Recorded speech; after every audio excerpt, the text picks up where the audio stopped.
We could do another video on this, but here just briefly point out what can be done when the market spillovers diminish with distance. The model has producers evenly spaced around a circle. Here we have 8, but it could be any number bigger than 1. A targeted treatment here will be administered to 1. I colored that one in red. Market spillovers will be experienced by the others. The outcomes are the prices charged by the producers. The treatment is a production cost shock.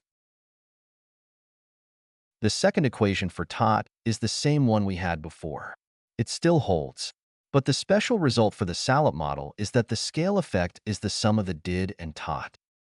In a sense, they are both dids, but with our did variable using the adjacent neighbors as comparisons, whereas the tot uses the producer on the opposite side of the circle for comparison. The special case obeys the more general principle we said, which is that the scale effect is outside the range spanned by did and tot.